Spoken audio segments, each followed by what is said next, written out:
First contact. In the vast expanse of the Milky Way, where countless civilizations had risen and fallen, the discovery of Earth came as a shock to the Galactic Confederation. It wasn't the planet's beauty or its abundant resources that caught their attention, but rather the peculiar species that called it home: humans.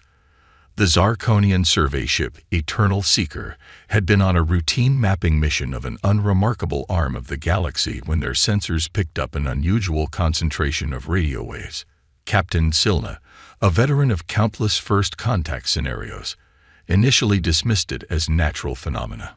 However, as they drew closer to the source, the signals became clearer, carrying with them the unmistakable hallmarks of intelligent life. "Impossible," Silna muttered, her four eyes blinking in rapid succession. "Our records show this sector as uninhabited." The ship's AI, Synth, chimed in with its melodious voice. "Captain, I've analyzed the signals. They appear to be broadcasts of entertainment, news, and something called reality shows. The species responsible seems to be broadcasting these indiscriminately into space." Zilna's antennae twitched with curiosity. "Are they trying to contact someone?" "Negative, Captain," Synth replied. "It appears they are simply talking to themselves." As the Eternal Seeker entered the solar system, they were met with a cacophony of signals, debris, and primitive satellites orbiting a blue-green world. The crew watched in fascination as they observed the planet's inhabitants going about their daily lives, oblivious to the alien presence above them. "They seem so chaotic," remarked Science Officer Vex, his tentacles waving in agitation as he reviewed the data. "Look at their cities, their social structures. There's no uniformity, no overarching plan. How do they function?" Captain Silna leaned forward, her eyes fixed on the holographic display of Earth. "That's what we're here to find out. Vex, prepare a detailed report for the Confederation. We may have stumbled upon something unique." Over the next several weeks, the crew of the Eternal Seeker observed humanity with growing fascination and bewilderment. They watched as humans navigated complex social hierarchies, engaged in seemingly pointless conflicts, and yet demonstrated remarkable resilience and creativity in the face of adversity. One incident, in particular, caught the aliens' attention. A devastating earthquake had struck a densely populated region, causing widespread destruction. The Zarkonians expected chaos and collapse. Instead, they witnessed an extraordinary display of cooperation and ingenuity. "Captain, you need to see this," called Communications Officer Zora, her bioluminescent skin pulsing with excitement. "The humans, they're moving mountains." Zilna rushed to Zora's station, watching in awe as humans used their primitive machinery to clear rubble, rescue survivors, and begin rebuilding almost immediately after the disaster. What struck her most was not just the efficiency of their response, but the emotional drive behind it. Humans from all over the planet were volunteering, sending aid, and working tirelessly to help complete strangers. "I've never seen anything like it," Zilna whispered. "In the face of such destruction, they don't give up. They don't wait for instructions from a central authority. They just act." As the days turned into weeks, the Zarkonians found themselves captivated by humanity's contradictions. They marveled at human art, music, and literature, expressions of creativity that seemed to serve no practical purpose, yet were integral to human society. They were puzzled by human sports, where individuals pushed their bodies to the limit for the sake of entertainment and competition. But what truly baffled them was humanity's relationship with conflict. Humans seemed to simultaneously abhor and glorify warfare. They created weapons of terrifying destructive power, yet also established complex systems of laws and ethics to govern their use. "It's as if they're constantly at war with themselves," Vex observed during a crew briefing. "They strive for peace while preparing for war. They create and destroy with equal passion. How can any species survive with such internal conflict?" Captain Silna considered this for a moment before responding. "Perhaps that's exactly why they survive. Vex. This internal struggle seems to drive them forward, pushing them to evolve and adapt at a rate we've never seen before. As the time for official first contact approached, the crew of the Eternal Seeker found themselves both excited and apprehensive. They had observed humanity at its best and its worst, witnessed its tremendous potential and its capacity for self-destruction. Synth. Silna called out to the ship's AI. "Send our final report to the Confederation. Include a personal note from me." "Of course, Captain. What would you like to say?"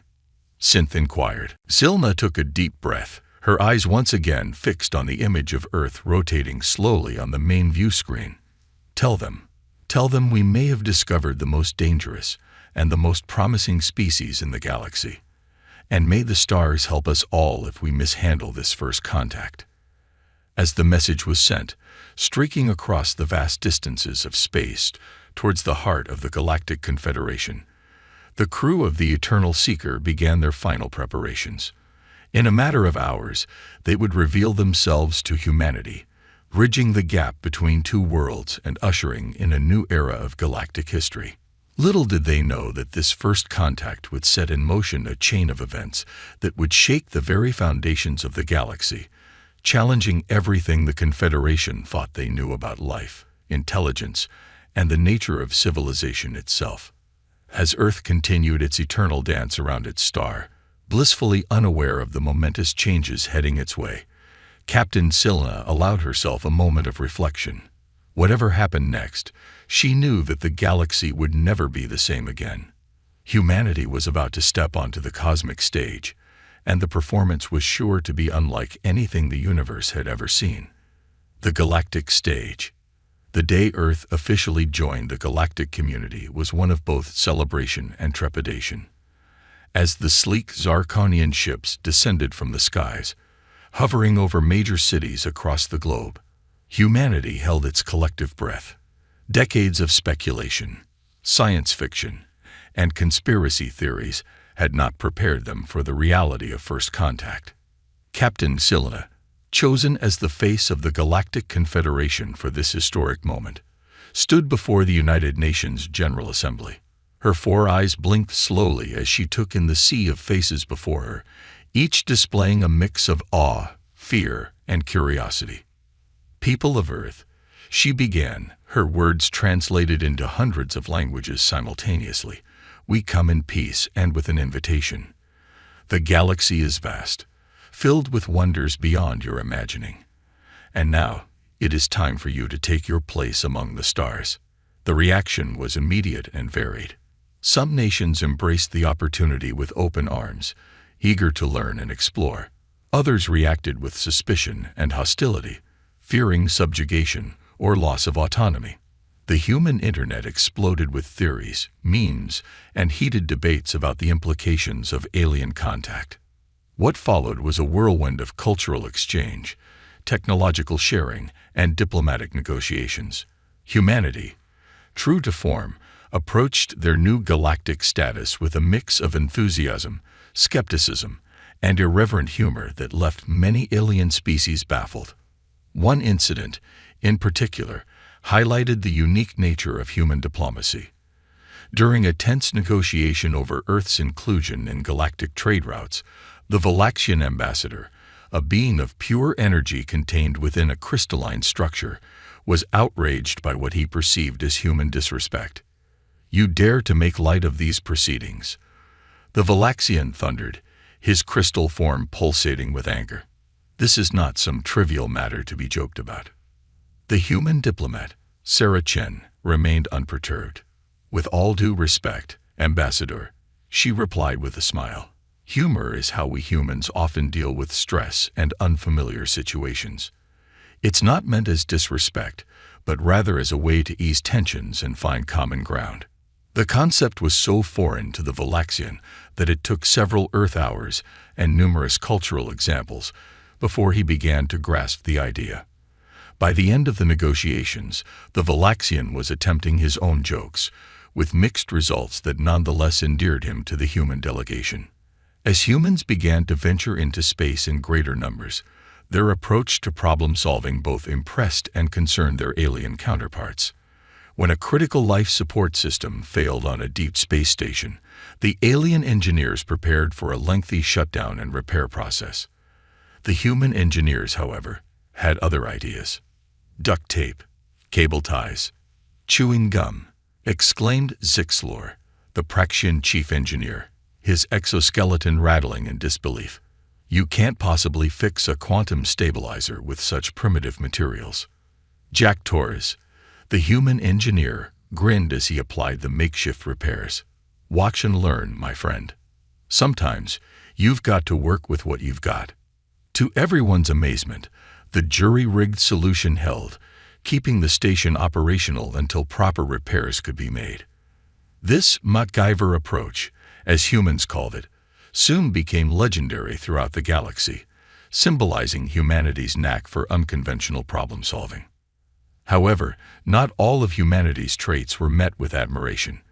Their penchant for risk-taking and their seemingly cavalier attitude towards danger caused considerable concern among the more cautious species of the Confederation. During the first interstellar sports competition, humans introduced the concept of extreme sports to a bewildered galactic audience.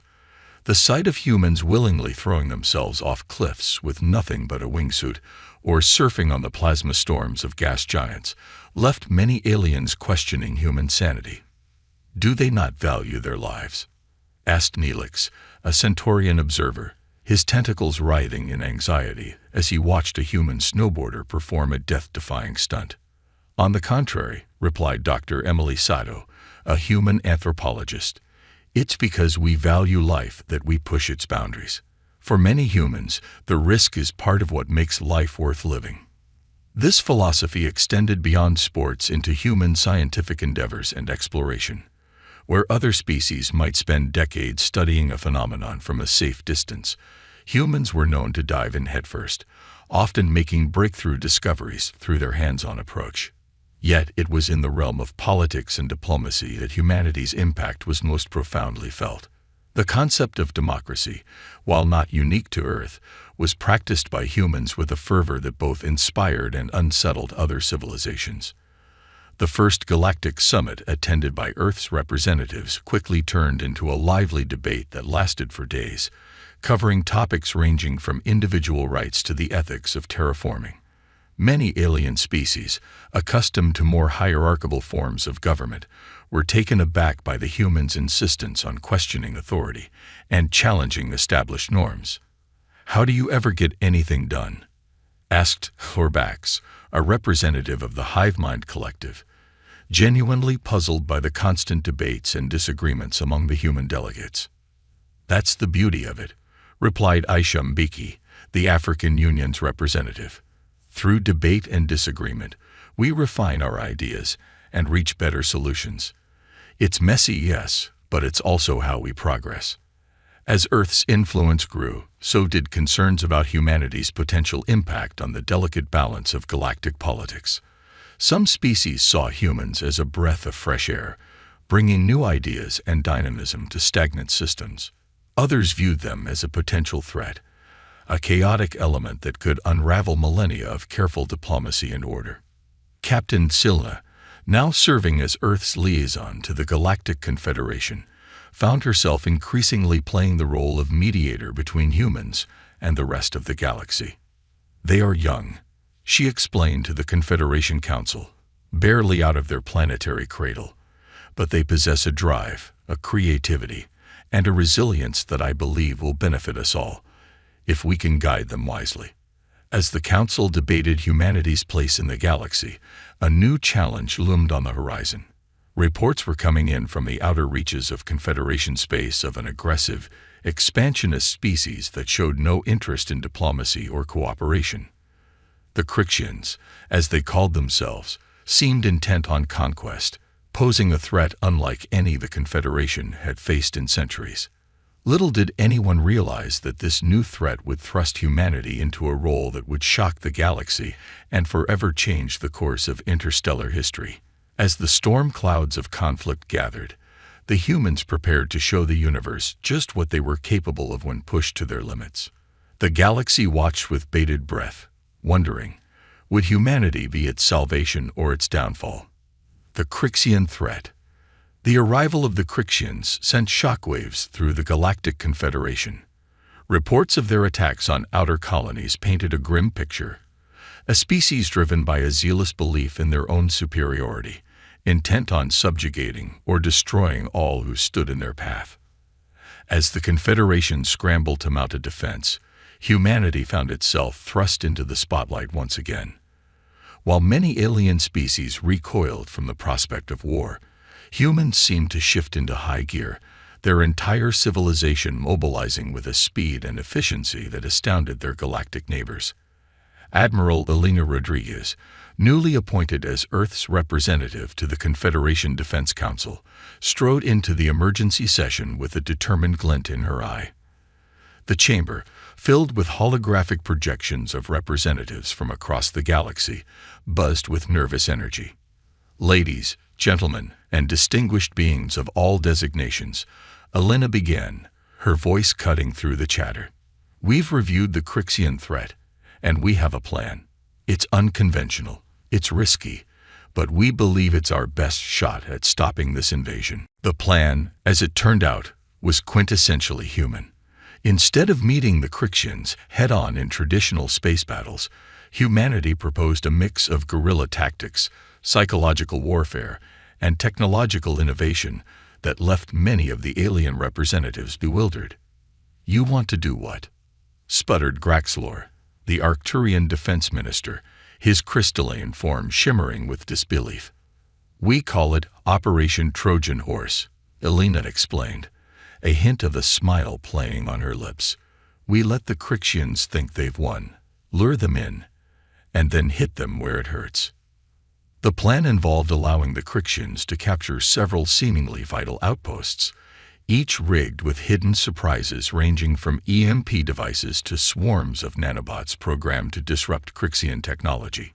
It was a plan that relied heavily on deception, misdirection, and a willingness to sacrifice short-term gains for long-term victory, concepts that many of the longer-lived, more cautious species found difficult to embrace. As debates raged in the council chambers, humanity was already putting their plans into motion. Earth's factories worked around the clock, churning out advanced weaponry that seamlessly blended alien technology with human ingenuity. Scientists and engineers collaborated across species lines, creating hybrid technologies that pushed the boundaries of what was thought possible. One such innovation came from an unlikely collaboration between Dr. Yuki Tanaka, a human quantum physicist, and Zixlorn, a Praxian bioengineer. Together, they developed a form of adaptive camouflage that could fool even the most advanced Crixian sensors. "It's not just about blending in visually," Dr. Tanaka explained to a group of stunned Confederation scientists. "Our camouflage adapts at the quantum level, essentially making our ships speak Crixian to their sensors. We're hiding in plain sight." The first test of humanity's unconventional tactics came at the Battle of Proxima Centauri. As the Crixian fleet approached the human colony, they were met with what appeared to be a token resistance. Confederation observers watched in horror as human ships seemed to fall easily before the Crixian onslaught. "What are they doing?" cried Xorbax, the hive mind collective representative, their composite voice tinged with panic. "They're being slaughtered." Captain Silna, watching from the Confederation Command Center, felt a knot of worry in her stomachs. Had she misplaced her trust in human capabilities? But as the Crixians moved in to claim their prize, the true nature of the human strategy was revealed. The seemingly defeated human ships suddenly came to life, their adaptive camouflage dropping to reveal advanced weaponry. At the same time, the captured outposts activated their hidden defenses, catching the Crixian fleet in a deadly crossfire. The battle that followed was unlike anything the galaxy had ever seen. Human ships darted and weaved with a level of maneuverability that defied conventional space combat tactics. They employed swarm tactics with smaller craft, overwhelming Crixian defenses with sheer numbers and unpredictability. Perhaps most shockingly, human soldiers engaged in boarding actions, something unheard of in modern space warfare. Using personal teleportation devices reverse-engineered from various alien technologies, squads of human Marines materialized inside Crixian ships, fighting in close quarters with a ferocity that left even the warlike Crixians stunned. As the dust settled on the Battle of Proxima Centauri, the galaxy watched in awe and not a little fear. The Crixian invasion had been not just repelled, but routed. The invaders fled, leaving behind a graveyard of ships and a wealth of captured technology for the Confederation to study. In the aftermath, the Galactic Confederation found itself grappling with a new reality. Humanity, the newcomers, the upstarts, had just succeeded where the combined might of ancient civilizations had failed. The implications were staggering. How? Asked Graxlor in the post-battle council session, his crystalline form pulsing with a mix of admiration and concern. How did you conceive of such tactics? Admiral Rodriguez's response was characteristically human. We've been preparing for this kind of thing for centuries, she said with a shrug. In books, in movies, in games, we've imagined every possible way aliens might invade us. Seems like all that imagination finally paid off. The ripple effects of the battle spread quickly through the galaxy. Some species looked to humanity with new respect and gratitude. Others, particularly those who had long dominated Confederation politics, eyed the newcomers warily, concerned about the shift in the balance of power. For their part, humans took their victory in stride, already focusing on the next challenge. They pushed for a more proactive stance against the Crixian threat, advocating for taking the fight to the enemy rather than waiting for the next attack. As debates raged in the Confederation Council about the future course of the war, one thing became clear: the galaxy would never be the same. Humanity had arrived on the galactic stage not with a whimper, but with a bang, and every species in the Confederation was now forced to reassess their place in the cosmic order. In her private quarters, Captain Silna reviewed the battle footage for the 100th time, her 4 eyes blinking rapidly as she processed what she had witnessed. "Oh, humans," she murmured to herself, a mix of admiration and trepidation in her voice. "What wonders and what chaos will you bring to our galaxy next?" As if in answer to her unspoken question, an alert chimed on her communication device. A new report had just come in from the front lines. The Crixians, it seemed, were regrouping for a counterattack. And humanity, they were already volunteering to lead the charge. The next phase of the galactic war was about to begin, and with humans in the fray, it promised to be unlike anything the universe had ever seen. The Battle of Proxima Centauri. The Crixian counterattack came swiftly and with a vengeance. Their fleet, bolstered by reinforcements from their home systems, descended upon Proxima Centauri with a fury that threatened to overwhelm the hastily assembled defenses. This time, they were prepared for human tactics, or so they thought. Admiral Elena Rodriguez stood on the bridge of the HMS Invictus, Earth's most advanced battleship. Her eyes scanned the holographic display, showing the approaching Crixian armada. "Well, folks," she addressed her crew, a mix of humans and alien allies. "They didn't like our little surprise party last time. Let's show them we've got more tricks up our sleeves." As the battle commenced, it quickly became apparent that this would be no repeat of the previous encounter.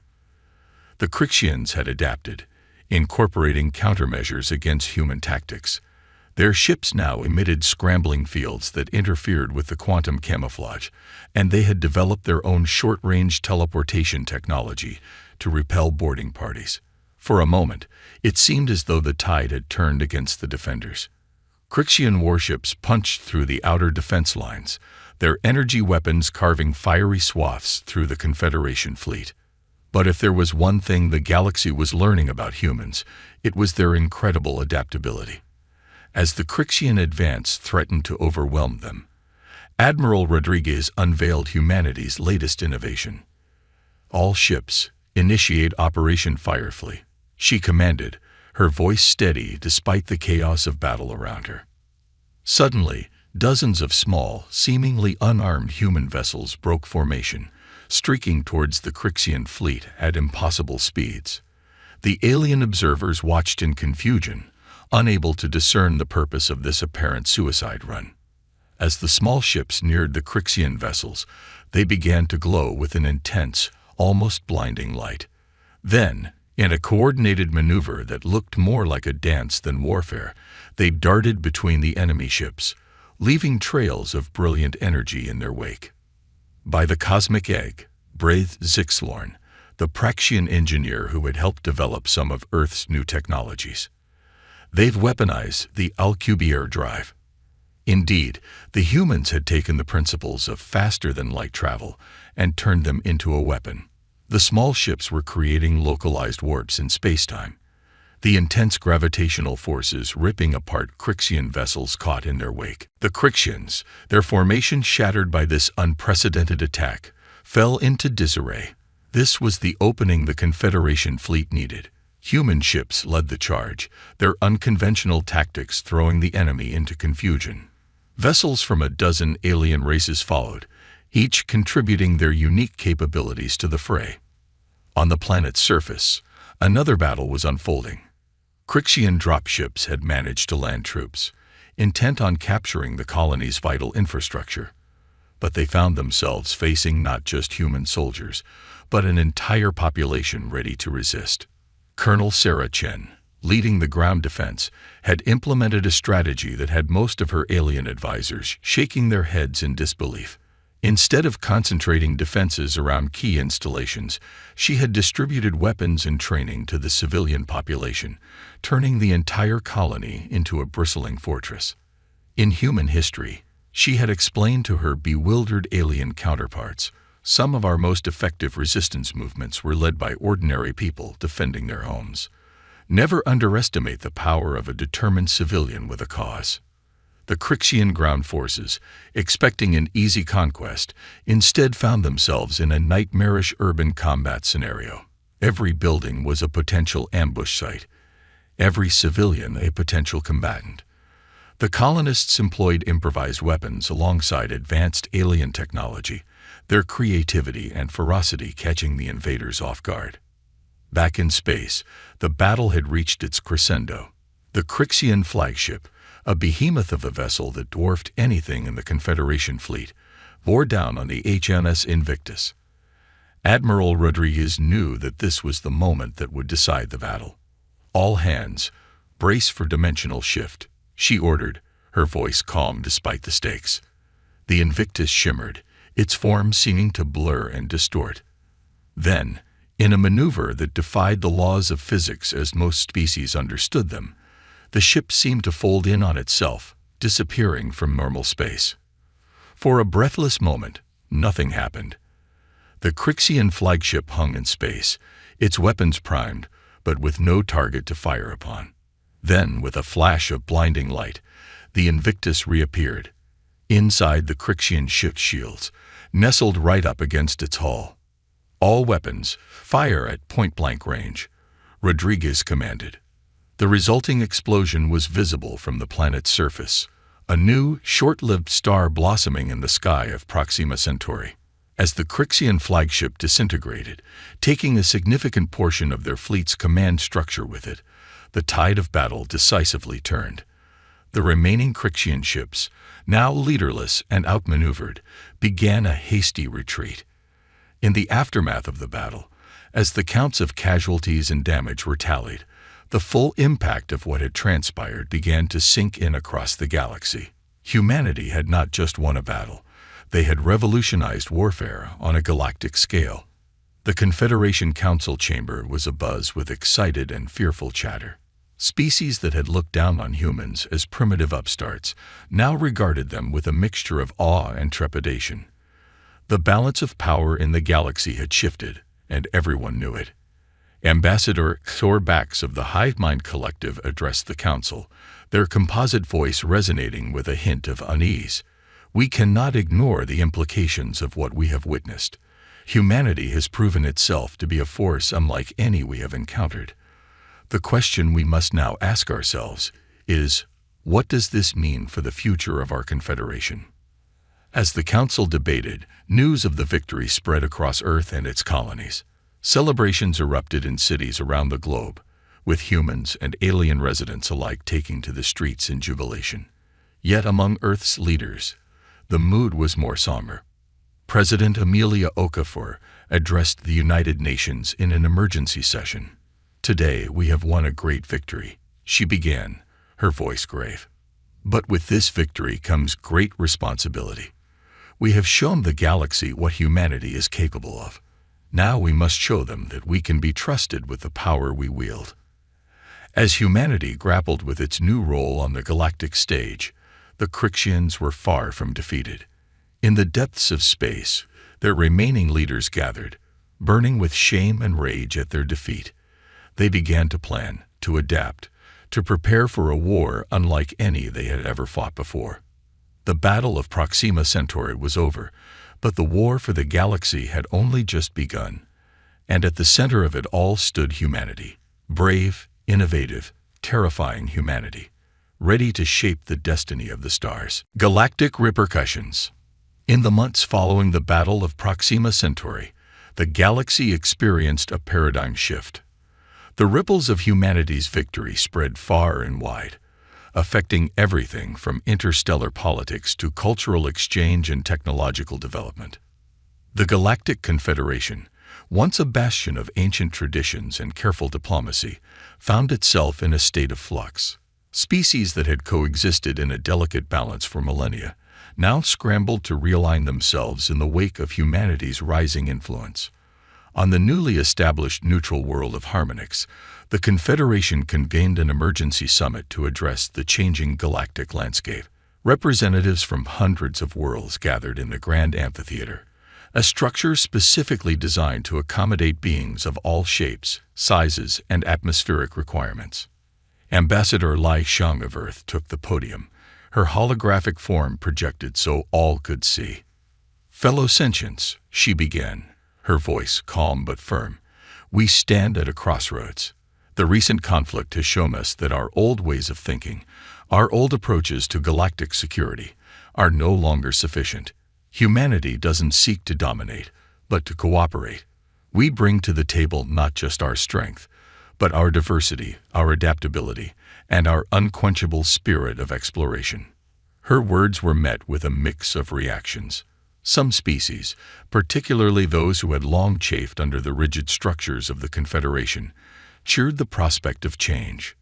Others, especially the elder races who had guided galactic policy for eons, watched with thinly veiled concern.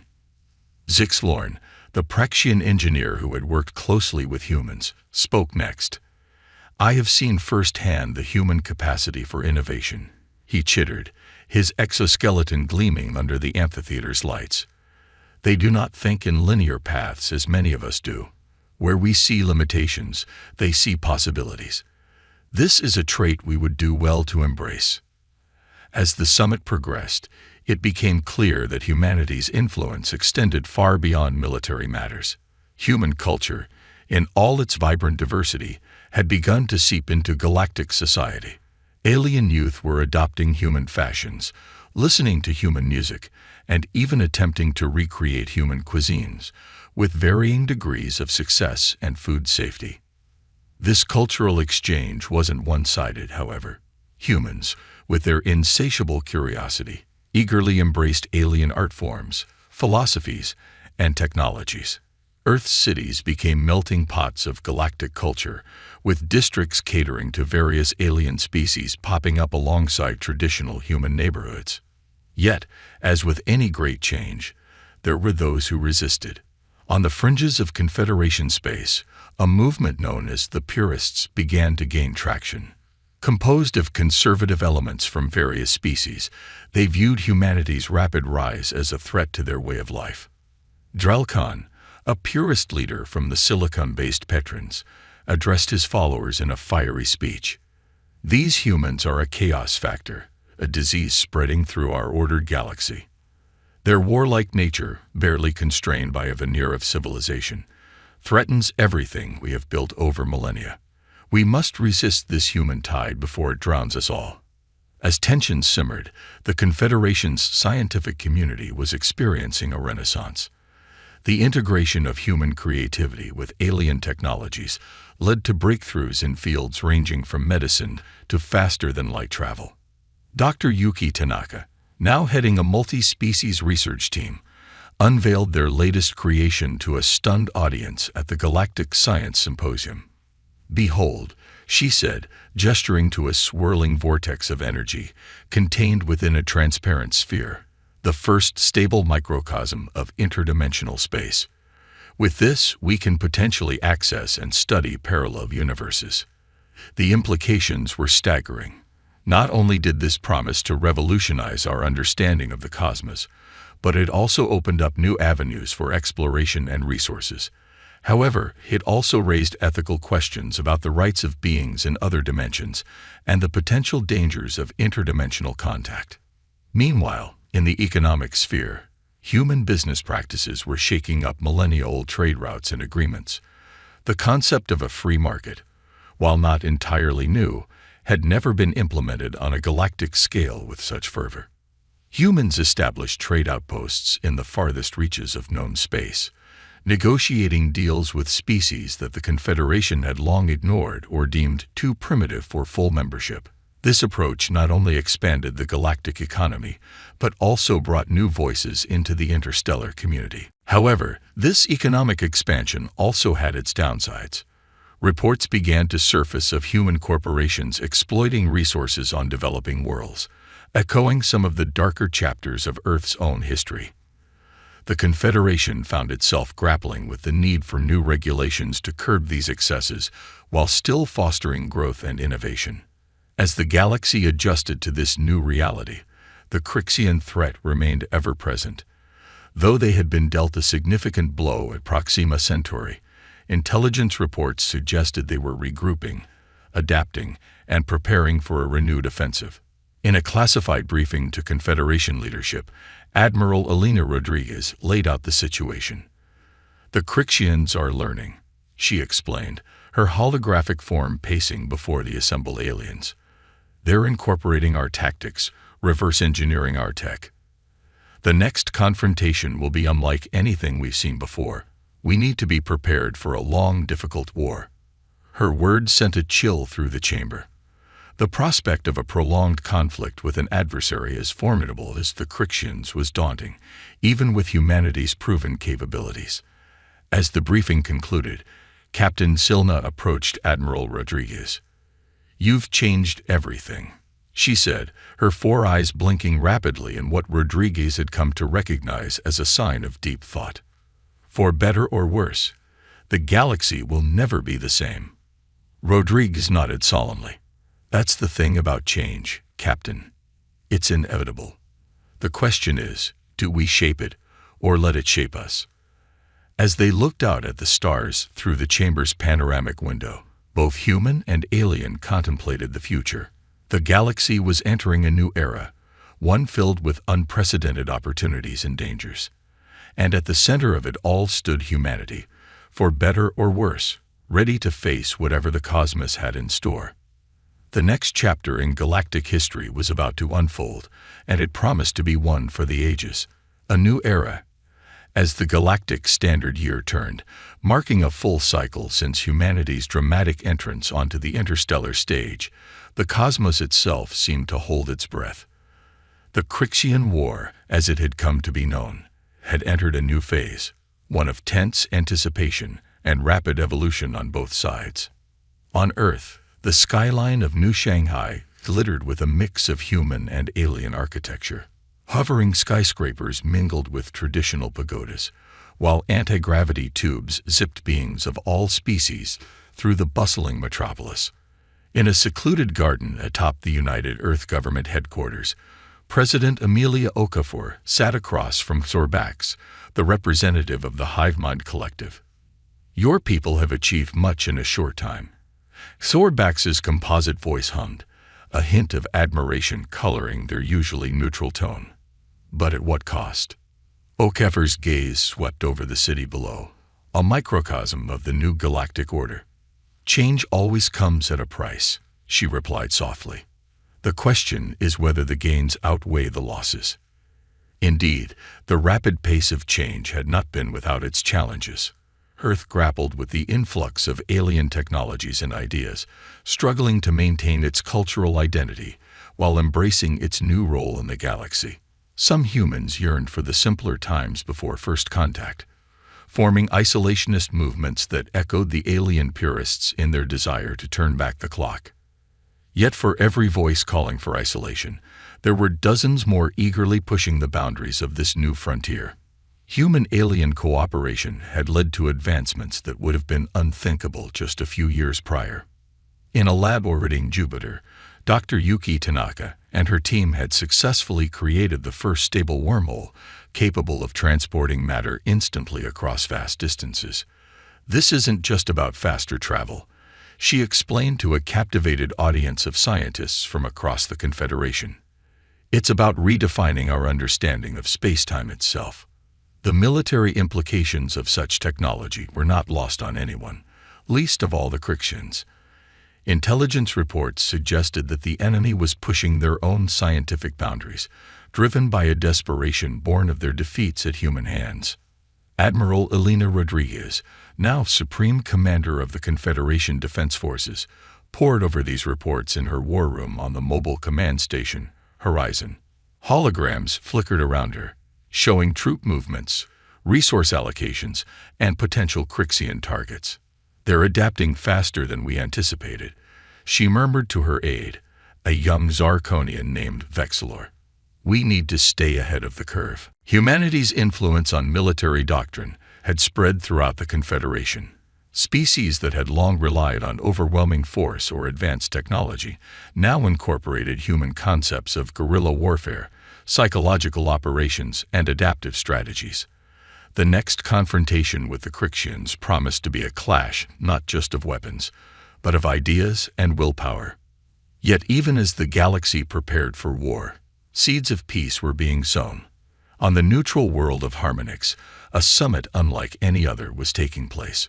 Representatives from every known sentient species, including some that had long shunned galactic politics, gathered to discuss the future.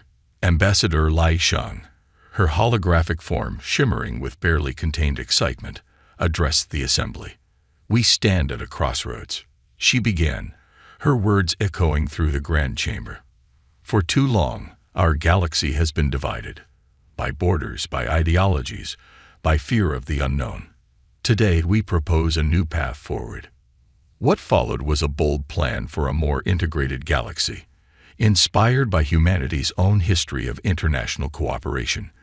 Shang proposed the formation of a galactic union, not to replace the Confederation, but to enhance it. This new body would focus on cultural exchange, scientific collaboration, and mutual defense, while respecting the autonomy of individual worlds and species. The debate that followed was heated, with centuries-old rivalries and fresh wounds from the ongoing war threatening to derail the proceedings. Yet, in a move that surprised many, it was a Crixian defector who turned the tide. Crixar, once a high-ranking official in the Crixian hierarchy, took the podium. His crystalline form, so alien to many in the chamber, seemed to shimmer with emotion. "I have seen the brutality of isolation," he said, his translator struggling to convey the depth of feeling in his native harmonic language. "I have witnessed the strength that comes from diversity. This war has shown us that we are stronger together than apart. Let us not waste this opportunity for real change." As the summit drew to a close, a tentative agreement was reached. The Galactic Union would be formed, with Earth playing a key role in its inception. It was a testament to how far humanity had come, from a species unknown to the galaxy to one helping to shape its future. But even as the delegates celebrated this historic moment, a shadow loomed on the horizon. Deep in Crixian space, a massive fleet was assembling. Fueled by desperation and armed with technology reverse-engineered from their encounters with humanity, the Crixians prepared for one final, all-out assault. As news of this impending attack reached the Confederation, beings across the galaxy held their breath. The coming battle would determine not just the outcome of the war, but the very future of galactic civilization. In her office on Earth, President Okafor received the report with grim determination. She opened a channel to Admiral Rodriguez on the horizon. "Elena," she said, her voice steady despite the weight of the moment. "It's time. Operation Stardust is a go." Aboard the horizon, Rodriguez nodded solemnly. "Understood, Madam President. May the stars watch over us all." As the transmission ended, both women gazed out at the stars. Okafor from her window overlooking a transformed Earth, Rodriguez from the bridge of humanity's most advanced warship. In that moment, they felt the weight of not just humanity, but of all sentient life in the galaxy, resting on their shoulders. The final battle loomed, promising to be a clash that would echo through the ages. Humanity, once a tiny speck in the vast cosmic ocean, now stood at the forefront of galactic destiny. Whatever the outcome, one thing was certain: the universe would never be the same again. As ships began to mobilize and civilians huddled around news feeds, a single phrase began to spread, first in whispers, then in shouts, across 1,000,000 worlds in 1,000 languages. Per aspera ad astra, through hardships to the stars. The next chapter of galactic history was about to be written, and humanity, for better or worse, would be holding the pen.